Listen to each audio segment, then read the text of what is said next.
BNP alarmingly বেশি seat পাবে, মানে যেটা অনেকের মধ্যে ভয় তৈরি করতে পারে যে এত ওভারওয়েলমিং মেজরিটি, এত ব্রুট মেজরিটি নিয়ে পার্লামেন্টে যাওয়ার পরে বিরোধী দলের অবস্থা কি হবে, কারা থাকবে বিরোধী দল। রুমিনদের দল যখন 2001 সালে ব্রুট মেজরিটি পেল, কি হয়েছে আমরা দেখছি। দাঁড়িপাল্লার একটা জয় জয়কার তৈরি হয়েছে। অপরদিকে এনসিপি নেতা, আপনি নিশ্চয়ই খেয়াল করেছেন, তিনি বলেছেন যে বিএনপি 50 থেকে 100টার আসন বেশি পাবেন না। সেটি নিয়ে আপনি কিছু বলবেন? না, হাস্যকর মন্তব্য নিয়ে কথা বলার কিছু না। আমি এখন অবাক হয়ে দেখছি আইএসআই এর এজেন্ট থেকে হঠাৎ করে আমাকে রয়ের এজেন্ট বলা হচ্ছে। আপনি যখন বলছিলেন যে আপনাকে আইএসআই থেকে রয়ে রূপান্তর করা হয়েছে, তখন আজমিরি হক বাঁধনের কথা মনে পড়ছিল। যে সর্বশ্রেষ্ঠ অনির্বাচিত সরকারের চেয়েও একটা নিকৃষ্ট নির্বাচিত সরকার সকল দিক থেকে সকলভাবে অনেকটা শ্রেয় এবং অনেক বেশি গ্রহণযোগ্য। মানে কিছুদিন আগে এনসিপির পক্ষ থেকে একজন আইনজীবী লড়েছিলেন, তিনি অভিযোগ করেছেন যে বিচারককে এমন হুমকি দেওয়া হয়েছে যে আপনি যদি মানে পরবর্তীতে বসতে পারবেন কিনা বিচারকের চেয়ারে, সেটা আমরা দেখব। প্রথমে রুমিন আপা, আপনাকে দিয়ে শুরু করে, আপনারা আওয়ামী লীগের আমলে নানা ধরনের ট্যাগের শিকার হয়েছেন, কখনো পাকিস্তানপন্থী, এমনকি জিয়াউর রহমানকেও রাজাকার বলে অনেক আওয়ামী লীগ নেতা আসলে অভিহিত করেছেন। তো এখন আসলে সেই বিষয়টার পরিবর্তন কতটা দেখেন, নাকি নতুন নতুন ট্যাগের উদ্ভব ঘটছে? আপনাকে অসংখ্য ধন্যবাদ। বিষয়টির পরিবর্তন দূরেই থাক, বরং বিষয়টি আরো অনেক বেশি নোংরা এবং আরো অনেক বেশি তীব্র হয়েছে। আমরা যখন শেখ হাসিনার আমলে খুব তীব্রভাবে শেখ হাসিনার এবং তার দলের সমালোচনা করেছি, আওয়ামী লীগ দল হিসেবে যে অপকর্মগুলো করেছে গত 15 বছর, সেগুলোর ব্যাপারে সোচ্চার থেকেছি। আওয়ামী লীগ সরকারের ব্যর্থতার ব্যাপারে খুবই সোচ্চার থেকেছি। তখন শুনতে পেয়েছি আমি পাকিস্তানের আইএসআই এর এজেন্ট, আইএসআই এর চর, আমার ফটো শপ করে মানে অদ্ভুত অদ্ভুত সবভাবে মেলাইন করার চেষ্টা হয়েছে। এখন অবাক হয়ে দেখছি আইএসআই এর এজেন্ট থেকে হঠাৎ করে আমাকে রয়ের এজেন্ট বলা হচ্ছে। তার মানে এই যে খুব দ্রুত আইএসআই থেকে আমি রয়ের এজেন্ট হয়ে গেলাম, দ্যাট ক্লিয়ারলি ইন্ডিকেটস যে ঠিক আওয়ামী লীগ তার দেউলিয়াত্বকে ঢাকবার জন্যে যেভাবে মানুষকে, মানে যারা খুব লজিক্যাল আর্গুমেন্ট দিচ্ছে আওয়ামী লীগের বিরুদ্ধে, যারা সত্য তুলে ধরছে আওয়ামী লীগের বিরুদ্ধে, দল এবং সরকারের বিরুদ্ধে, তাদেরকে ব্যক্তিগত আক্রমণের একটা রাস্তা তারা খুঁজে নিয়েছিল। এটাকে আমরা অ্যাডোমেনাম ফ্যালাসি বলি, ব্যক্তিগত আক্রমণ। যখন একটা যুক্তির বিপরীতে আপনার পাল্টা কোনো যুক্তি না থাকে, যখন একটা তথ্যের বিপরীতে আপনার পক্ষে কোনো তথ্য না থাকে, অথবা সেটি ভাববার বা নতুন যুক্তি তৈরি করবার বা নতুন তথ্য রিসার্চ করে বের করবার যোগ্যতা, মেধা, দক্ষতা আপনার না থাকে, তখন খুব সহজ হয়ে যায় আপনি কাউকে ব্যক্তি আক্রমণ করবেন। তো শেখ হাসিনার 15 বছর আমি বা আমার মতন যারা বিভিন্ন ফোরামে কাজ করেছে, তারা খুবই ব্যক্তিগত আক্রমণের শিকার হয়েছে, ট্যাগিং এর শিকার হয়েছে। খুব কমন ট্যাগিংগুলোর মধ্যে ছিল আইএসআই এর এজেন্ট, রাজাকারের সন্তান, মুক্তিযুদ্ধের বিপক্ষের শক্তি, স্বাধীনতার বিপক্ষের শক্তি, মুক্তিযুদ্ধের চেতনা লালন না করে রাজাকারদের চেতনা লালন করা, ইত্যাদি ইত্যাদি ইত্যাদি। এখন খুব অবাক হয়ে দেখছি, যদি আপনি নির্বাচন চান, যদি আপনি সেই নির্বাচনের পক্ষে আপনার শক্ত যুক্তি তুলে ধরে বলেন যে বাংলাদেশের রাজনৈতিক, অর্থনৈতিক, সামাজিক, আইন শৃঙ্খলা, এই 4টি সেকশনের স্থিতিশীলতা আনবার জন্যে একটা নির্বাচিত সরকারের কোনো বিকল্প হতে পারে না, এবং যে মুহূর্তে আপনি বলবেন যে সর্বশ্রেষ্ঠ অনির্বাচিত সরকারের চেয়েও একটা নিকৃষ্ট নির্বাচিত সরকার সকল দিক থেকে সকলভাবে অনেকটা শ্রেয় এবং অনেক বেশি গ্রহণযোগ্য, সাথে সাথে আপনাকে ফ্যাসিবাদের দোসর বলা হবে আপনি নির্বাচন চাইছেন, ভারতও নির্বাচন চাইছে, তার মানে আপনি আর ভারত একই কথা বলছেন। দেখুন, সাদাকে সাদা তো সবাই বলবে, কোনো একটি বিশেষ দেশ বা কোনো একটি বিশেষ গোষ্ঠী সাদাকে সাদা বলা মানে এই নয় যে আপনি সেই গোষ্ঠীর অন্তর্ভুক্ত বা আপনি সেই দেশের এজেন্ট। যেটা সত্য সেটা তো সবাই বলবে, আমি বলবো, আপনি বলবেন, মাহবুব কামাল ভাই বলবে, সবাই বলবে।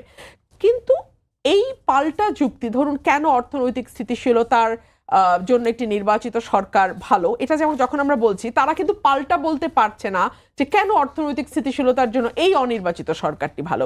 কিংবা যখন আমি বলছি যে আইন শৃঙ্খলা রক্ষা কিংবা আইন শৃঙ্খলা রক্ষাকারী বাহিনী একটা দলীয় নির্বাচিত সরকারের অধীনে যতটা সুশৃঙ্খলভাবে কাজ করে বা যতটা তারা বাধ্য হয় হ্যাঁ সক্রিয় হতে, সেটা একটি অনির্বাচিত এবং অনির্দিষ্ট কালের দিকে যেই সরকার যাত্রা শুরু করেছে, অর্থাৎ এই সরকার আসলে কতদিন থাকবে আপনি জানেন না, এই সরকার কি করবে সেটাও আপনি জানেন না, আপনার সামনে আসলে কোনো পরিষ্কার চিত্র নাই, তখন আইন শৃঙ্খলা রক্ষাকারী বাহিনী সেভাবে কাজ করবে না, এটা আমরা যুক্তি দিচ্ছি।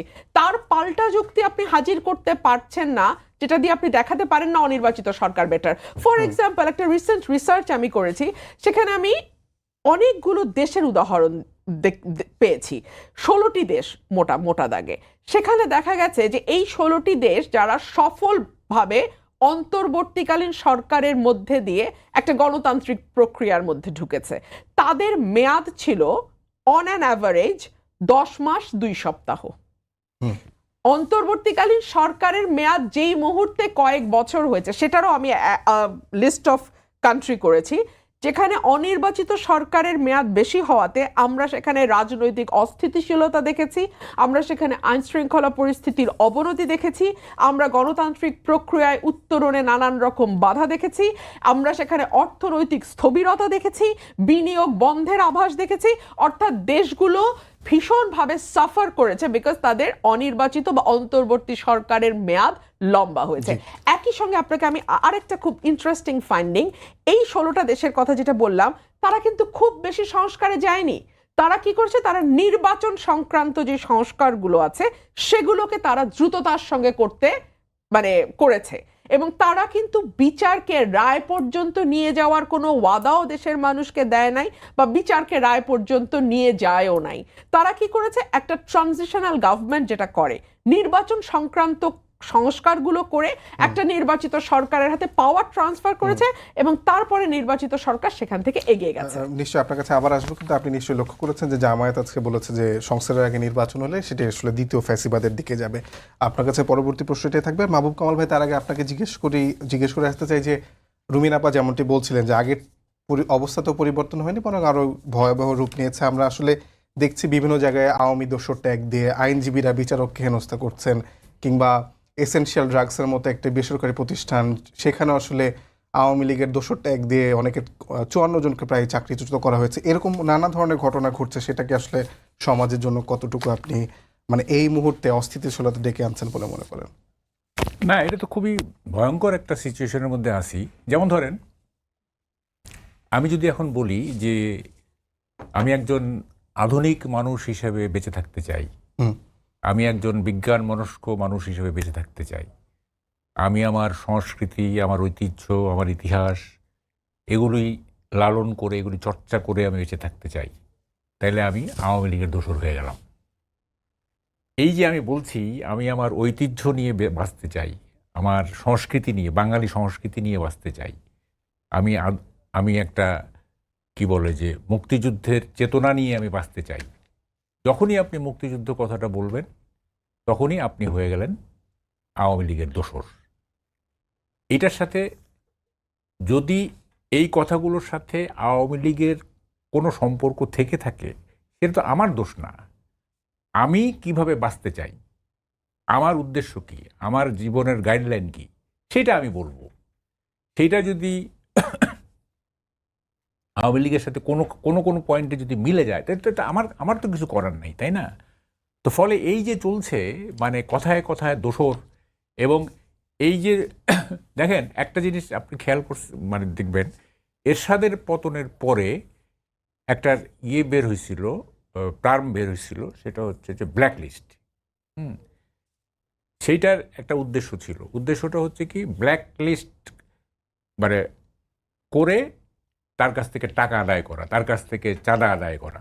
হ্যাঁ, এটা কিন্তু আমরা দেখছি যে অমুক কাছ থেকে চাঁদা নিতে গেলে, অমুক কাছ থেকে মোটা অঙ্কের টাকা নিতে গেলে বলতে হবে যে তুমি এরশাদের অনুসারীদের যে ব্ল্যাক লিস্ট আছে সেই ব্ল্যাক লিস্টের মধ্যে তুমিও আসো।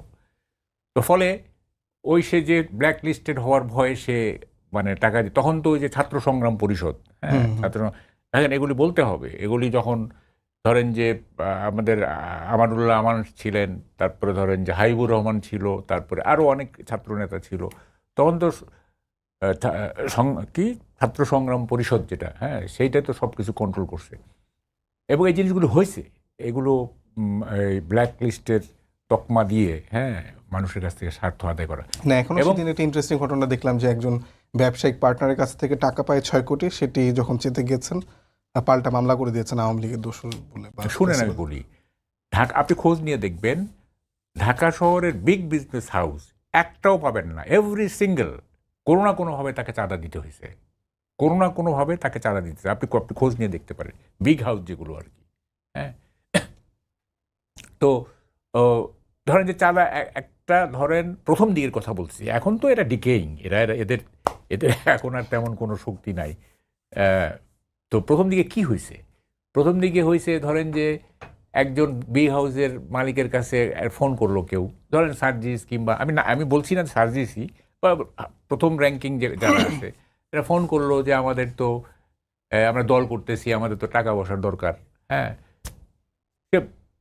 মানে সে এই ভয়ে থাকার কথা যে আমি যদি টাকাটা না দিই তাহলে কোনো না কোনোভাবে আমাকে স্বৈরাচারের দোষর হিসেবে আখ্যা দিয়ে দিতে পারে। এবং এটা কিন্তু খুব সোজা।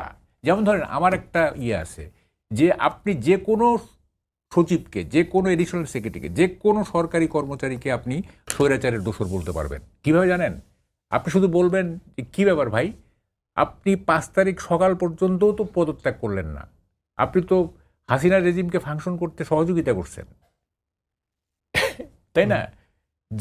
যে সমস্ত সরকারি কর্মচারী 5 তারিখে পদত্যাগ করে নাই, কেউই তো পদত্যাগ করে নাই। তা পদত্যাগ করে নাই মানে কি? পদত্যাগ করে নাই মানে হচ্ছে সে ওই যে গভর্নমেন্টের মেশিনারি, সেটাকে ফাংশন করতে সহায়তা করছে কোনো না কোনোভাবে, সে স্বৈরাচারের দোষর। আপনি মানে এটা তো লজিক্যালি সে স্বৈরাচারের দোষর হয়ে যাবে, তাই না? তা আপনি তো এই ট্যাগ তাকে দিতেই পারেন, তাই না? এখন সার্জিস আলম আজকে যে পোস্ট দিয়েছেন সেখানে দেখা যাচ্ছে যে তিনি আসলে ট্যাগিং এর ঊর্ধ্বে উঠতে চাচ্ছে, বা এই প্রজন্ম আসলে ঊর্ধ্বে উঠতে চাচ্ছে। এতদিনে মানে এটা কি বলবো আর, মানে আমাদের দেশে হয়েছে কি জানেন, এটা সকাল বিকালের দেশ হয়ে গেছে। সকাল বিকালের দেশ মানে কিরকম, আপনি আজকে একটা কথা বলতেছেন, 2 দিন পর জাস্ট রিভার্স একটা কথা বলবেন, এবং এগুলোর কোনো মানে জবাবদিহিতা নাই, কিছু নাই, মানে যখন তখন যা খুশি বলে দিতে পারে। যেমন ধরেন একটা ছোট্ট উদাহরণ দিই, যেমন ধরেন সাবেক রাষ্ট্রপতি হামিদ সাহেব, হামিদ সাহেব যখন চলে গেলেন তখন স্বরাষ্ট্রমন্ত্রী বললেন যে তাকে ইন্টারপোলে নিয়ে আসা হবে। ঠিক আছে, বিশাল একটা অঘটন ঘটে গেছে দেশে, একটা স্বৈরাচারের দোষর পালায় গেছে, অমুক তমুক, কয়েকজন ভিকটিমও হয়েছে। তারপরে এখন হামিদ সাহেব যখন ফিরে এলেন তখন উনি বলতেছেন যে তার বিরুদ্ধে তো কোনো অপরাধ নাই, তাকে কিভাবে তাকে আমরা গ্রেপ্তার করব, বা কিভাবে তার বিরুদ্ধে আইন করবো, তার কোনো অভিযোগ নাই। তাইলে আপনি কেন বলছিলেন যে ইন্টারপোলে নিয়ে আসা হবে?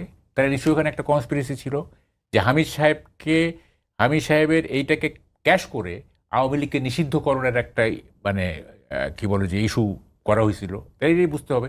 তাহলে আপনি যেখানে আপনি বলতেছেন তাকে ইন্টারপোলে নিয়ে আসা হবে, এই অপরাধীকে, এই দোষরকে, পরে আসলো সে নিজ ইচ্ছায়, তারপরে আপনি বলতেছেন যে তার বিরুদ্ধে যেহেতু কোনো অভিযোগ নাই সুতরাং আমরা করবো। তাহলে এটা কি হইল?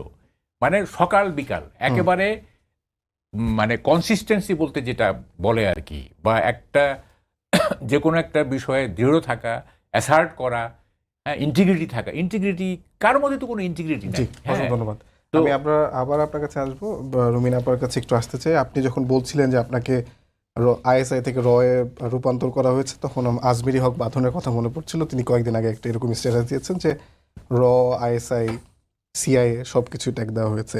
কিন্তু প্রশ্ন হচ্ছে যে আপনি নিশ্চয়ই লক্ষ্য করেছেন যে কিছুদিন আগেই আপনাদের দলের কতজন আইনজীবী, আপনি যেহেতু একজন আইনজীবী ও একজন বিএনপি নেত্রী, আপনাদের দলের কয়েকজন আইনজীবী একজন বিচারককে তার মক্কেলের বিরুদ্ধে রায় গেছে বলে তাকে আওয়ামী দোষর বলে আদালতের মধ্যে হেনস্থা করেছে। তো এই ঘটনায় তো আপনারা আসলে পার্টিসিপেন্ট কিনা ট্যাগিং এর এই রাজনীতিতে? দলগতভাবে নিশ্চয়ই নয়, তবে এত বড় একটি দল, এই দলটিতে কেউ কোনো রকম কোনো বিচ্যুতি বা বিশৃঙ্খলা করবে না সেটার গ্যারান্টি আমরা দিতে পারবো না। আমাদের যেটা দেখতে হবে সেটা হচ্ছে দল এই ব্যাপারগুলোতে ব্যবস্থা নিচ্ছে কিনা। ইতিমধ্যে আমাদের দলে প্রায় 3,500-4 হাজার কর্মী নেতা বহিষ্কার হয়েছে। অনেককে আইনের আওতায় আনবার জন্য বিশেষভাবে ব্যবস্থা নিয়েছেন আমাদের অ্যাক্টিং চেয়ারম্যান জনাব তারেক রহমান, এবং উনি স্পষ্টভাবে বলেছেন আমরা এই মুহূর্তে সরকারে নাই। উনি বলেছেন আমরা এই মুহূর্তে সরকারে, আবার যে মুহূর্তে আমরা সরকার গঠন করব তখন যদি এগুলোর ধারাবাহিকতা আমরা ন্যূনতম দলের মধ্যে দেখি, আমরা জিরো টলারেন্সে যাব এবং যতটুকু ব্যবস্থা আইনগতভাবে নেওয়া সম্ভব সর্বোচ্চ ব্যবস্থা, দলগতভাবে তো ব্যবস্থা নিচ্ছি, এখন বহিষ্কার করছি, সাসপেন্ড করছি, মানে কাজকর্ম বন্ধ করছি, কিন্তু এর পরেও গিয়ে যদি আমাদের সেই সর্বোচ্চ নেওয়া ব্যবস্থা নেওয়ার পাশাপাশি আমরা আইনগতভাবে সর্বোচ্চ ব্যবস্থা নেব। আমার প্রশ্নটা এখানে যে আপনি সুপ্রিম কোর্টের যে উদাহরণটা দিলেন, বাংলাদেশে তো একটি সরকার আছে, তাই না? সুপ্রিম কোর্ট বলুন কিংবা ধানমন্ডির রাস্তা বলুন, হাইকোর্ট বিভাগের বারান্দা বলুন কিংবা আপনি মতিঝিলের অফিস পাড়া বলুন, সেটাই আপনি বলুন, প্রতিটি ক্ষেত্রে যারা আইন ভঙ্গ করছে, শৃঙ্খলা নষ্ট করছে, কোনো রকম কোনো ফৌজদারি অপরাধ করছে, কারণ এগুলো সবই ফৌজদারি অপরাধ, তার ব্যাপারে যথাযথভাবে ব্যবস্থা নেওয়ার দায়িত্ব তো সেই সরকারের। কিন্তু মানে বার কাউন্সিলে বিএনপি যে পরিমাণ বা বিএনপি আইনজীবীদের যেরকম আধিপত্য, বা সেখানে একচেটিয়া তাদের যে পাওয়ার প্র্যাকটিসের জায়গায় এমনও শোনা যাচ্ছে যে আসলে মানে কিছুদিন আগে এনসিপির পক্ষ থেকে একজন আইনজীবী লড়েছিলেন, তিনি অভিযোগ করেছেন যে বিচারককে এমন হুমকি দেওয়া হয়েছে যে আপনি যদি মানে পরবর্তীতে বসতে পারবেন কিনা বিচারকের চেয়ারে সেটা আমরা দেখব, এরকম হুমকিও আসছে। কথাটি আমি জানি না, বাট আপনার কথা আমি সত্য ধরে নিয়ে কথা বলছি। যদি এটি হয়ে থাকে তাহলে সেটি মিডিয়ায় বলবার আগে ওনার উচিত ছিল বার কাউন্সিলে গিয়ে কমপ্লেইন করা, একটা ফর্মাল পিটিশন লজ করা, ঠিক আছে? সেই কমপ্লেইনটা যদি বার কাউন্সিল ব্যবস্থা না নিত, তারপরে সেই বিষয়ে ক্লিয়ারলি বলতে পারতো যে আমি পিটিশন দিয়েছি, আমি আবেদন করেছি, আমার আবেদনের প্রেক্ষিতে কোনো ব্যবস্থা নেওয়া হয়নি। সে মানে যদি এরকমই মনে করে থাকে যে পুরো বার একচেটিয়া একদিকে হয়ে গেছে, তারপরেও কিন্তু বিচার চাইতে পারে এবং সেই বিচারে কি ফলাফলটা হলো সেটাও সে জনসমক্ষে প্রচার করতে পারে। কিন্তু তার আগে যদি ভেগ অ্যালিগেশন নিয়ে মিডিয়ার সামনে আসে, তখন কিন্তু পারপাসটা নিয়ে একটা প্রশ্ন হতে পারে। এক, দুই হলো বহু আইনজীবী আছে যারা না এনসিপি করে, না বিএনপি করে, না আওয়ামী লীগ করে, না জামাত করে, তারা কোনো পলিটিক্যাল পার্টি করে না। এরকম নিরপেক্ষ কোনো আইনজীবী যদি এই ধরনের অ্যালিগেশন আনেন, সেটা অনেক বেশি ক্রেডিবল হবে। আমি বলছি না ওনারটা ক্রেডিবল না, আমি জাস্ট বলছি যে দুটো রাইভাল পলিটিক্যাল পার্টির মধ্যে অনেক সময় এটা ট্যাগিং এর মতো, অনেক সময় অনেক ঘটনার এক্সাজারেশন হতে পারে। আমি এটাও বলছি না এই ঘটনা এক্সাজারেশন হয়েছে, আমি জাস্ট পসিবিলিটিগুলো বলছি। সেই জায়গায় ভিকটিম যদি এনসিপি হয়, ভিকটিম কিন্তু একজন নিরপেক্ষ লয়ারও হবে। যদি বিএনপি সেরকম আধিপত্যবাদ দেখায়, তাহলে একটা ভিকটিম হবে একজন এনি মানে লয়ার, তাই না? সো আমরা যদি নন পার্টিসান কোনো লয়ারের কাছ থেকে এই ধরনের অ্যাপ্লিকেশন পাই, সেটা অনেক বেশি ক্রেডিবল হবে। তবে অ্যাপ্লিকেশন যে কেউ দিতে পারে, আমিও দিতে পারি, সেটার প্রপার ইনভেস্টিগেশন হয়ে ব্যবস্থা নেওয়া হচ্ছে কিনা সেই ব্যাপারটা জরুরি। আপনি প্রশ্ন আমাকে করেছিলেন জামাতের ব্যাপারে। সংস্কারের আগে ভোট হলে ফ্যাসিবাদের, দ্বিতীয় ফ্যাসিবাদের আবির্ভাব হবে বা উত্থান হবে, ফাইন। তো আপনি আসলে সংস্কারটা বলতে কি বোঝাচ্ছেন? সংস্কার বলতে আমি বুঝি একজন রাজনৈতিক কর্মী এবং একজন আইনজীবী হিসেবে, ইটস অ্যান অনগোয়িং প্রসেস। আমাদের জীবনের শুরুতে, মানে দেশের জীবনের শুরুতে, সেই ৭২ সালে তখনকার সংবিধান ১৭ বার কাটাছেঁড়া করা হয়েছে, ১৬ বার কাটাছেঁড়া করা হয়েছে, এবং সেটা একদিনে হয় নাই, এক মাসে হয় নাই, এক বছরে হয় নাই, ইভেন ১০ বছরেও হয় নাই, ৫০ বছর, ৫৩ বছরে, এই দীর্ঘ সময়। বিকজ নতুন নতুন সিচুয়েশন অ্যারাইজ করবে, আপনাকে তখন দেখতে হবে। ফর এক্সাম্পল ৭২-এ যখন বাংলাদেশ যাত্রা শুরু করেছিল, কারণ কি ৭২-এ বুঝেছিল যে দলীয় সরকারের অধীনে কি ভয়ানক নির্বাচন হবে? বোঝে নাই, কিন্তু ৭৩-এ গিয়ে বুঝেছিল। ৭৩-এ যে নির্বাচনটা হয়েছিল, যেখানে জাসদ এবং স্বতন্ত্র অল্প কিছু প্রার্থী জয়লাভ করেছে, সেটাকে কিভাবে হেলিকপ্টার দিয়ে ব্যালট বাক্স উড়িয়ে নিয়ে আগের দিন রেডিওতে অলিয়াহাতকে বিজয়ী ঘোষণা করে পরের দিন সেখান থেকে সরে গিয়ে তাহেরউদ্দিন ঠাকুরকে ঘোষণা করা, এগুলো বাংলাদেশ দেখেছে। সো কিছুটা বুঝতে পেরেছে, আচ্ছা দলীয় সরকারের অধীনে বোধহয় সুষ্ঠু নির্বাচন হয় না। তারপরে বাংলাদেশ আরও গেছে, বহুদূর গেছে। এরশাদের ১০ বছর স্বৈর শাসনের বিরুদ্ধে দুই দলই আন্দোলন করেছে, জামাতে ইসলাম আন্দোলন করেছে। তারপরে আমরা বুঝতে পারলাম আরও বেশি পাকাপোক্তভাবে যে না, একটা ইন্টারিম গভর্নমেন্ট বা একটা অন্তর্বর্তীকালীন সরকার। সো এটা তো একটা অনগোয়িং প্রসেস ভাই। আপনি কোন সংস্কার করে আপনি নিশ্চয়তা দিতে পারবেন যে ফ্যাসিবাদের উত্থান হবে না? এক। দুই হলো, সংবিধানে আপনি সব লিখে ফেললেন, কিন্তু যেই ব্যক্তিটি বা যেই দলটি রাষ্ট্র পরিচালনার দায়িত্বে গেল, তারা যদি সেটা না মানে, ধরুন বাক স্বাধীনতার ব্যাপারে আমাদের সংবিধানে গ্যারান্টি বলা আছে, কিছু এক্সেপশন বাদ দিয়ে, কিন্তু বাংলাদেশের বাক স্বাধীনতা 15 বছর কেমন ছিল এটা কি আমরা দেখি নাই? কিংবা ধরুন সংবিধানে কি কোথাও বলা আছে যে এনফোর্স ডিসঅ্যাপিয়ারেন্স বা গুম বৈধ? কোথাও কি বলা আছে যে বিচার মাদক বা জঙ্গি সন্দেহ হলে আপনি বিচার বহির্ভূতভাবে হত্যা করতে পারবেন? কোথাও বলা আছে? বরং বলা আছে যে কাউকে বিচার ছাড়া একদিনের জন্য আপনি কোনো রকম ট্রায়াল বা সাজার মধ্যে নিতে পারবেন না, তাই না? Right. তো আপনি সব লিখে ফেললেন, তারপরেও যে দেশটা স্বর্গ হবে এই গ্যারান্টি কেউ দিতে পারে না। তবে মিনিমাম চেক অ্যান্ড ব্যালেন্সের জন্য যদি আপনি মোটা দাগে একটা ভালো নির্বাচন 5 বছর পর পর এনশিওর করতে পারেন, তাহলে যেটা হবে অলিখিতভাবে প্রতিটি রাজনৈতিক দল এবং সেই দলের কর্মী সমর্থকরা একটা বাইন্ডিং এর মধ্যে আসবে যে তাকে জবাব দিতে হবে, Right. প্রতি মুহূর্তে তাকে জবাব দিতে হবে, এবং জবাব যদি সে দিতে না পারে সে ভোটটা পাবে না। অসংখ্য ধন্যবাদ। আমি আপনার কাছে আবার আসবো। বাবু কামাল ভাই, আপনার কাছে প্রশ্নটা হলো যে ভারতপন্থী পাকিস্তানপন্থী এরকম যেই ন্যারেটিভগুলো ছিল বা যে বয়ানগুলো ছিল সেগুলো কিন্তু এখনও আছে, যার ফলে হেফাজতে ইসলাম গত মাসেই একটি বিবৃতি দিয়ে বলেছে যে বাংলাদেশে পাকিস্তানপন্থী বলে কিছু নেই। আপনি এই বিষয়টাকে কিভাবে মূল্যায়ন করেন? এবং এই যে নাহিদ ইসলাম এনসিপি যখন ঘোষণা করেন তখন বাংলাদেশে পাকিস্তানপন্থা, ভারতপন্থা, মার্কিনপন্থা কিছুই থাকবে না, শুধু বাংলাদেশ পন্থা থাকবে বলে আহ্বান জানিয়েছিলেন।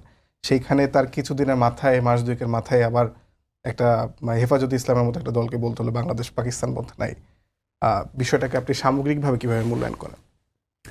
এগুলি খুব খুব জরুরি, এগুলি এসব আলোচনা। আমার তো মনে হয় যে নির্বাচন, তারপরে যে সমস্ত রিয়েল সংকটগুলো সামনের দিকে সেগুলির প্রতি আলোচনা। এগুলি শুনেন, বাংলাদেশের কে কি কখন কি বললো না বললো এগুলি বায়বীয় জিনিস, এগুলি নিয়ে খুব বেশি মাতামাতি করার আমি মনে করি যে খুব প্রফিটেবল। হ্যাঁ, এগুলি বায়বীয়, এগুলি বাতাসে মিলিয়ে যায়, আবার আবার আবার বাতাসে ছাড়া হয়, আবার মিলিয়ে যায়। আমি এগুলির কোনো মানে মেটেরিয়াল কোনো বেসিস দেখি না। হ্যাঁ, কে কখন কি পাকিস্তানপন্থী, ভারতপন্থী, এগুলো কি মানে আছে এইসব নিয়ে তর্ক করার? যেগুলি সলিড জিনিস সেগুলি আলোচনা করেন, তাইলে মনে হয় তাইলে না একটা জায়গায় যাওয়া যাবে। আমি ঠিক আছে, আপনাকে আমার পরবর্তী প্রশ্ন যেটি করতে যাচ্ছিলাম সেটি হলো যে আজকে প্রধান নির্বাচন কমিশনার তিনি বলেছেন যে নির্বাচনের বিষয়ে সরকারের সহযোগিতা প্রয়োজন এবং নির্বাচনের তারিখ যথাসময়ে ঘোষণা করা হবে বলে তিনি উল্লেখ করেছেন। নির্বাচনের তারিখ ঘোষণার ক্ষেত্রে কি বিলম্ব হচ্ছে কিনা এবং সরকারের সহযোগিতা চাওয়ার বিষয়টা কি হবে? হ্যাঁ, এটা একটা খুব ভালো প্রশ্ন করছেন। আমি দেখেন, আমরা ভালো নির্বাচনের আশা করি না, আমি পার্সোনালি আশা করি না। আমাদের চিফ অ্যাডভাইজার সাহেব বলছেন ইতিহাসের সেরা নির্বাচন নাকি তিনি করবেন। হ্যাঁ, এটা আমার কাছে এ যাবৎকালের শোনার সবচেয়ে বাজে আশাবাদ। আমি 70 বছর বয়স পর্যন্ত এত বাজে আশাবাদ আমি জীবনে শুনিনি। তার পক্ষে বলা সম্ভব, he is always in disguise, তিনি সবসময় একটা ছদ্মবেশে থাকেন, তার পক্ষে এটা বলা সম্ভব, এটা আমি মাইন্ড করতেছি না। কথাটা হচ্ছে যে দেখেন, একটা কথা আছে, একটা বিতর্ক আছে, সেটা হচ্ছে যে ভালো নির্বাচন গণতন্ত্র দেয় না গণতন্ত্র ভালো নির্বাচন দেয়, এটা কিন্তু একটা বিতর্ক আছে। আমাদের দেশে হয়েছে কি, আমাদের দেশে একটা প্যারাডক্স আছে, সেটা হচ্ছে যে গণতন্ত্র নেই বলে ভালো নির্বাচন হয় না, আবার ভালো নির্বাচন হয় না বলে গণতন্ত্র পাওয়া যায় না। এটা একটা চক্রাবৃত্ত হয়ে গেছে আর কি। হ্যাঁ, এটা একটা সাইকেল হয়ে গেছে আর কি। এই যেমন ওই কবিতার মতো, ওই যে টাকা নেই তাই চাকা নেই, তাই টাকা নেই তাই চাকা নেই। মানে টাকা নেই বলে কারখানার চাকা বানানো যাচ্ছে না, আবার কারখানার যেহেতু নাই তাই টাকা হচ্ছে না, ফলে আবার কারখানা নাই। মানে টাকা হইলে কারখানা হবে, কারখানা হইলে আবার টাকা হবে, কিন্তু সেটা না, টাকা নাই কারখানাও নাই, কারখানা নাই যেহেতু টাকা নাই, আবার কারখানা নাই। এটা একটা সাইকেল। তো আমাদের এখানে হয়েছে কি, গণতন্ত্র নাই বলে ভালো নির্বাচন নাই, ভালো নির্বাচন নাই বলে গণতন্ত্র নেই। এটা একটা সাইকেল হয়ে গেছে। এটা আমি কখনো এটা আশা করি না। দেখেন, চিফ ইলেকশন কমিশনার বলতেছেন যে সরকারের সহযোগিতা লাগবে। কেন এতদিন পরে কেন? আপনি তো প্রথম দিকে বললেন যে আমরা মানে সব কিছু করে ফেলবো, আমরা নিরপেক্ষ, আমরা নিজেরা করতেছি, সেলফ ফাংশনিং, অমুক তমুক কত কিছু বলছেন। আজকে এসে বলতেছেন যে কি বলে সরকারের সহযোগিতা লাগবে। কি কারণে এই মানে এই ইয়েটা কেন, মানে ডিগবাজিটা কেন? দেখেন, এটা বুঝতে হবে। ভালো নির্বাচনে আমি কেন বললাম যে আমি আশাবাদী না, এটা আমি একটু ব্যাখ্যা করি। আমি মোটেও আশাবাদী না, এবং আমি ছদ্মবেশ ধারণ করতে রাজি না ইউনূস সাহেবের মতো। একটা ভালো নির্বাচনের জন্য 5টা মেজর স্টেক হোল্ডার আছে। একটা হচ্ছে নির্বাচন কমিশন, 2 নম্বর হচ্ছে সরকার, 3 নম্বর হচ্ছে রাজনৈতিক দল, 4 নম্বর হচ্ছে আইন শৃঙ্খলা এবং প্রশাসন, 5 নম্বর হচ্ছে ইলেকটোরেট মানে নির্বাচক মণ্ডলী যারা ভোট দেবে। এই তো 5টা স্টেক হোল্ডার, তাই না? এখন সবচেয়ে বড় স্টেক হোল্ডার যেটা, সেটা হচ্ছে নির্বাচক মণ্ডলী, অর্থাৎ যারা ভোট দেবে। এই বাকি 4টা মিলে হচ্ছে 50%, আর নির্বাচক মণ্ডলী একাই 50%। নির্বাচক মণ্ডলী যদি ডেমোক্রেটিক আচরণ করে, গণতান্ত্রিক আচরণ করে, তারা যদি মানে জাল ভোট না দিতে চায়, তারা যদি বুথ ক্যাপচার করতে না চায়, তাইলে কিন্তু এই জিনিসগুলোর আর কোনো প্রয়োজনই পড়ে না। নির্বাচন কমিশনের প্রয়োজন পড়ে না, সরকারের প্রয়োজন পড়ে, কি প্রয়োজন পড়ে না। তাহলে নির্বাচক মণ্ডলী যদি 50% হয়, মানে একটা ভালো নির্বাচন করার ক্ষেত্রে 50% শর্ত হয়, তাইলে এগুলি আর তেমন কোনো প্রয়োজন পড়বে না। আমাদের নির্বাচক মণ্ডলী কি ওই জায়গায় আছে যে তারা ডেমোক্রেটিক আচরণ করবে? এই 10 মাসে যে জিনিসগুলো কালচার করা হয়েছে, যে জিনিসগুলো চর্চা করা হয়েছে, যে মব ভায়োলেন্স, যে মব কালচার শুরু হয়েছে, মানে চর্চা করা হয়েছে, আমাদের নির্বাচক মণ্ডলী কি নির্বাচনের দিন ডেমোক্রেটিক আচরণ করবে? যদি না করে, তাইলে একটা নির্বাচন কমিশন তার 5 জন সদস্য তারা কি করতে পারবে আমাকে বলেন? এই যে বিশাল, মানে কি বলো এটা, ভাস্ট অশেন অফ হিউম্যানিটি, বিশাল জনসমুদ্র, 18 কোটি লোকের দেশ, সেইখানে আপনি 5 জন নির্বাচন কমিশনার দিয়ে আপনি ভালো নির্বাচন করতে চাচ্ছেন, কিন্তু আপনার ইলেকটোরেট হয়ে গেছে, আপনার নির্বাচক মণ্ডলী হয়ে গেছে উদ্ধত, আপনার নির্বাচক মণ্ডলী হয়ে গেছে যে কোনোভাবে হোক অপোনেন্টকে পরাস্ত করতে হবে, যে কোনোভাবে হোক জিততে হবে। এটা হয়ে গেছে আমাদের নির্বাচক মণ্ডলী। আমরা কি দেখছি গত এই 10 মাসে? বিএনপির অভ্যন্তরীণ কোন্দলে কতজন লোক মারা গেছে, এবং এই অভ্যন্তরীণ 130 জন প্রায়। হ্যাঁ, 130 জন প্রায়। আচ্ছা, এই অভ্যন্তরীণ কোন্দলগুলি কেন, কি কারণে? শুধু যে মানে টাকার ভাগাভাগি তো না, এইটা আধিপত্য বিস্তারটা হচ্ছে মেইন। আধিপত্য বিস্তার কেন? যে আমি কিংবা আমার লোক আগামী নির্বাচনে প্রতিনিধি হবে, নমিনেশন পাবে, উনি জিতবে, তারপরে ওনাকে কেন্দ্র করে আমরা একটা বলয় তৈরি করব, তাই তো? এই তো হয়ে গেছে নির্বাচক মণ্ডলী, তাই না? এবং এই নির্বাচক মণ্ডলীকে কে শান্ত করবে? 1। 2 নম্বর হচ্ছে আমাদের যে চিফ অ্যাডভাইজার, উনি তো নির্বিকার একটা লোক, উনি একটা নির্বিকার লোক, উনি তার মধ্যে কোনো মানে সেন্সেশনাল কোনো অর্গান আছে কিনা আমার মানে সন্দেহ আছে। তার সেন্সেশনাল অর্গান অন্য কাজে হাইপার অ্যাক্টিভ হয়ে যায়, আবার যেটা মানে কি প্রয়োজনীয় জায়গাগুলো সেখানে উনি একেবারে ইনঅ্যাক্টিভ। কোনো জায়গায় উনি ইনঅ্যাক্টিভ, কোনো জায়গায় উনি হাইপার অ্যাক্টিভ।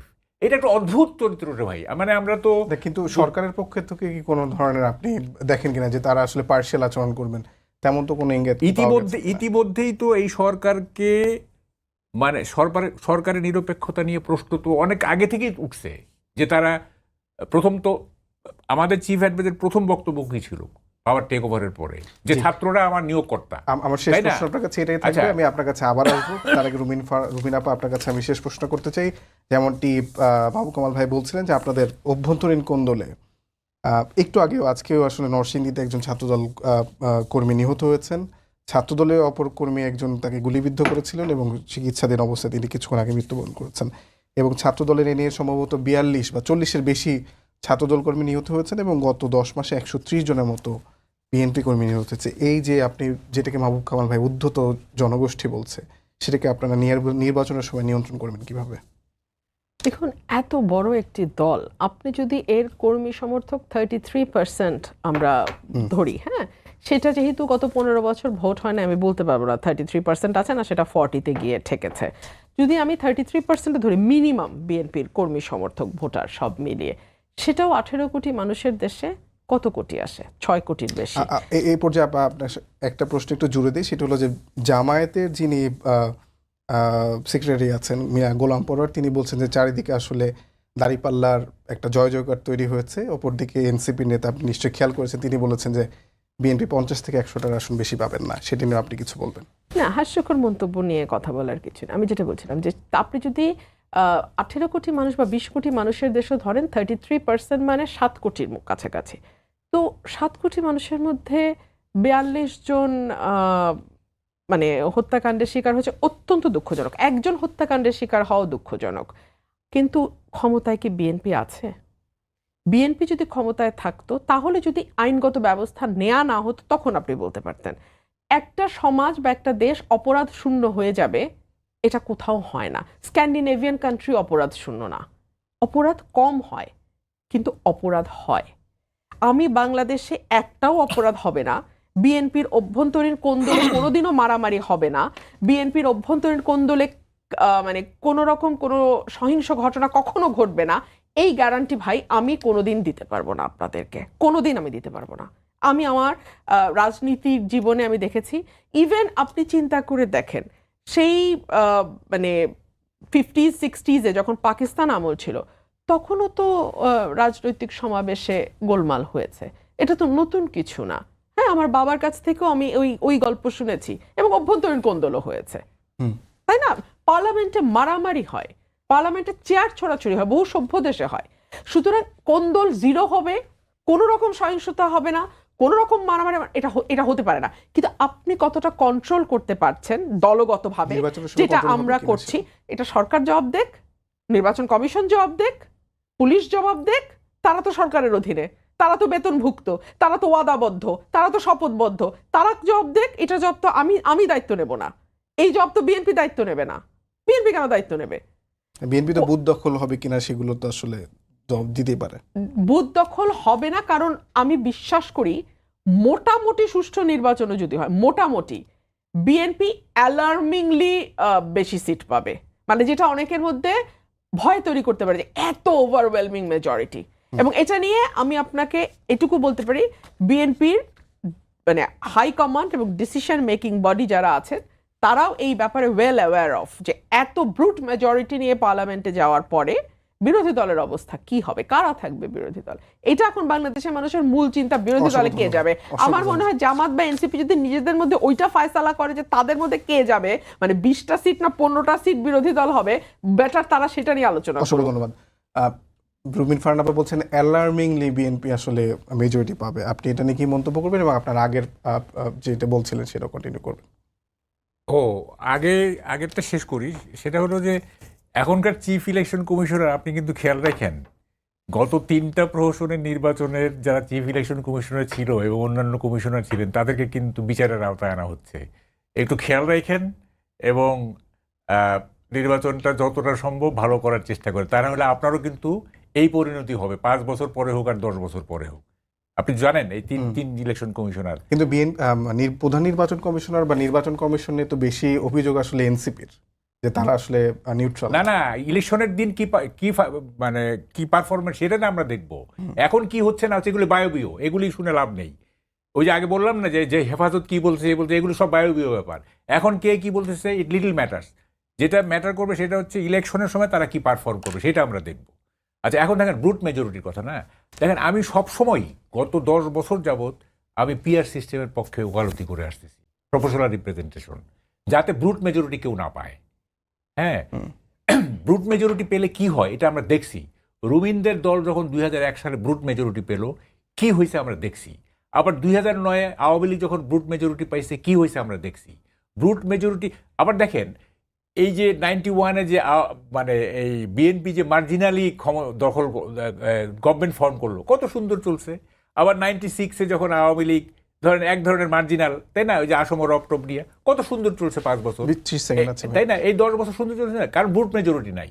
যখনই ব্রুট মেজরিটি হয়ে গেল, তখনই দেখেন যে তখন তো মানে কি সারা দেশ আমার পক্ষে। জি, মিসেস জিয়া ভাবতেছেন যে সারা দেশ আমার পক্ষে, তারেক রহমান ভাবতেছে সারা দেশ, এদিকে হাসিনা 2009 সালে সারা দেশ আমার পক্ষে। এখন এইটা ধন্যবাদ ভাই, আমরা আসলে আর বাড়াতে পারছি না, এটা পিআর